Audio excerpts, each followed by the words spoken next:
अलैकुम। अल्लाह ने पैगंबर भेजे ताकि तुम्हें छोटी सी ज़िंदगी में जन्नत मिले। गाड़ियाँ, कोठियाँ, बिल्डिंगें बना के फिर औरतों का लिबास उतारते हो, जिनके कदमों के नीचे जन्नत है, और तुम अपना लिबास खुद उतारते हो।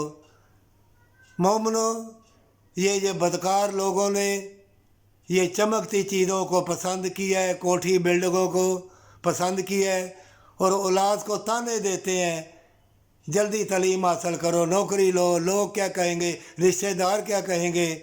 कोई नहीं ये कहता कि अल्लाह क्या कहेगा।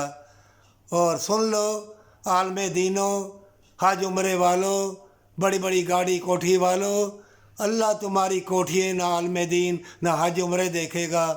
अल्लाह यहाँ तक कहता है कि तुम शहीद भी अगर हुए हो अल्लाह को दिखाने के लिए, कि तकमे लेने के लिए, दुनिया को दिखाने के लिए। मोमिनो, शहीद वो है जो नेकी करते करते, अल्लाह की राह पे चलते चलते, भलाई के लिए मुसीबतें उठाए और बदकारी से बचे, और वफ़ा के लिए अल्लाह से दुआ मांगे, अस्तगफिरुल्लाह पढ़े, दुरूद पाक पढ़े। अल्लाह के सारे नाम बरकत वाले हैं। किसी को मत कहो कि तुम्हारे घर के ऊपर साया है या तुम पर साया है।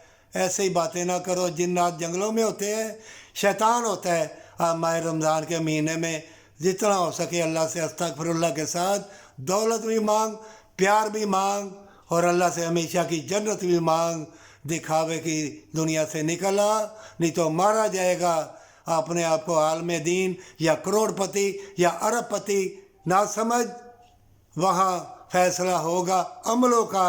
अल्लाह को दिखाने के लिए किसी को धोखा फरेब ना दे। अल्लाह के जो बंदे होते हैं हर बात जान जाते हैं, लेकिन वो अल्लाह से दुआ करते रहते हैं हमेशा की जन्नत के लिए, हमेशा की ज़िंदगी के लिए, पर सच्ची तौबा के साथ।